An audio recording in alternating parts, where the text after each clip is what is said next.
Hello my friends, welcome or welcome back to my channel. My name is Novella. Today is Friday and normally that means a deep dive, but because I had unforeseen visitors and parties and other good stuff, I couldn't film a video Wednesday, so we'll do it today.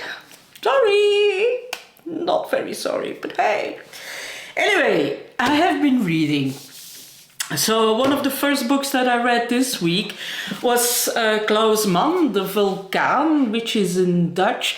And to my big surprise, Klaus Mann is of course the son of Thomas Mann, the author of The Magic Mountain, Felix and other books. And this is his son. Now, his son Klaus Mann and Petra Mann were also very creative, very, they had a lot of talent. And Klaus Mann was more the author and Petra was more of, she was a performer more. And Klaus Mann lived till 1948, I believe. He wrote a couple of books, and this book was written in 1938, I believe, just before, or came out in 1938. It was printed in the Netherlands. It was, it first came out in Dutch. And it only sold a couple of hundred copies. Then it was forbidden because it was talking about Jews, and it was talking about homosexuality and about people who fled the country, fled Germany because they didn't agree with the politics of the Nazis. So they saw him not only as a Jew but also as a traitor. And they only sold a couple of 100 copies in the Netherlands, and then also the Netherlands was invaded. This is a book about a couple of creative people who took exile in Paris. So a lot of German creatives and Jews went to the Netherlands and to Paris, so they could be, free. But it was more a story of longing to go back. And it was also a story of hoping that everything would get better soon. They really couldn't believe that the fact that the Nazis came to power and that they would stay in power for a very long time. They really couldn't believe it. It's a bit like Trump, you know, a lot of people were laughing with Trump, and then before they knew it, he was president. And the same happened to Hitler. Everybody was laughing with him. It wasn't immediately a big love affair between the Germans and Hitler. And once he was elected, he made sure that he was elected for life. So before you know it,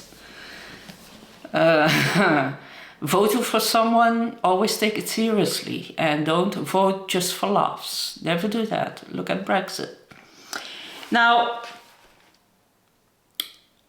Klaus Mann is a good author. It was a really good book. He is not as talented as his father, but he is just as good as, well, he's a different author. You can't compare it. Unfortunately, this book has never been translated into English because I don't know, and I don't get it, because it gives a really interesting view of the people, the creative people that fled to Paris. And it also gives a very good view of how people are feeling when they are not in the country that they love so much, and that they had to flee because it's not a choice. It's not the same as saying, oh, I really want to, I've always dreamt of living in Spain, for instance, and that's a choice. But if you have to flee, like now all the people in Ukraine and the people in Syria, and there's so many people fleeing, this is not an easy thing. This is not something we can grasp if we didn't have to do it. So yeah, very interesting book. Such a shame that this is not available in English, but I show it anyway because maybe there's an editor somewhere or a publishing house somewhere who is taking notes. Really good story, really interesting to read. Klaus Mann, The Vulkaan or The Volcano.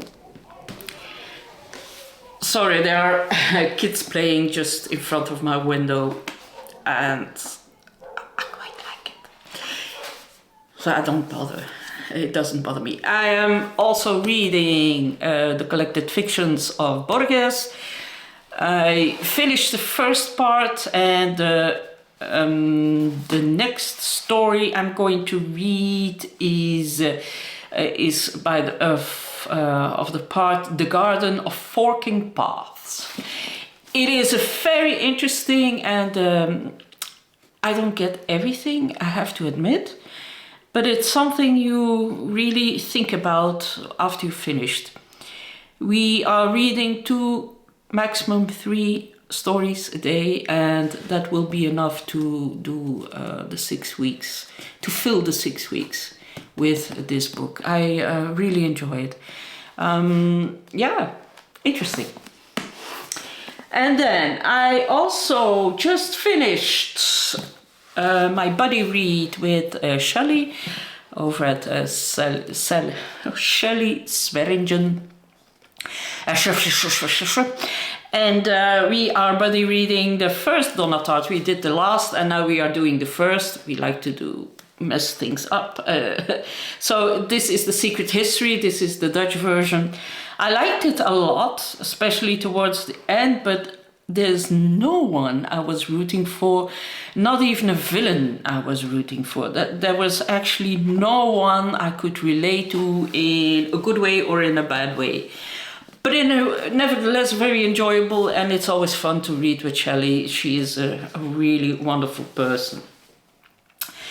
And then what else have I read? I have read another Dutch, a very, very old classic, a Belgian classic. It's called Boerenpsalm by Felix Timmermans, and I had a great time. It was very funny, very funny. It was a really good story. It's about a farmer. His name is Carrot, and he gets into trouble all the time, and he's a bit of a poacher, and he was caught, and he went to prison for 8 months for a rabbit, for poaching a rabbit. And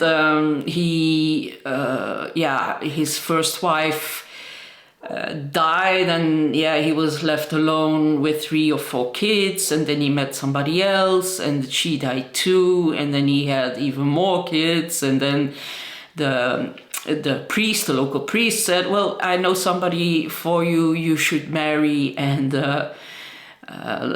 everything was agreed on. So the day of the wedding, and farmer Carrot wasn't to be seen. So it was a bit of it was funny. It's a Flemish classic. And then, because, that's a funny story. So my uncle has always been a farmer, and he was always alone, and now he has sold his farm, and he is in a sort of home for the elderly, but it's more of we call it independent living. So he has an apartment in a special building, and you can cook for yourself, and you can do the stuff you want to do, but if you want, as a cleaning lady, if you want, you can have food delivered, or you can go to the restaurant. So it's a sort of assisted living. And he really enjoys it. And while he was there, so he's there now since January, he has discovered a new hobby, and that hobby is reading books. So I've been collecting all my old books, and he is really enjoying them. He reads a book a day, like me. It's funny, so it's never too late to start reading. He's 86, so I think that's amazing. Oh yeah, I also finished Austerlitz by WG Sebald. This is autofiction, autofiction. No, not autofiction. It's more a stream of consciousness. And I really enjoyed the book. It was something I thoroughly enjoyed. It was very emotional. It's about Austerlitz, who fled Germany when he was a little child, and then he was adopted by an English couple, and then Welsh.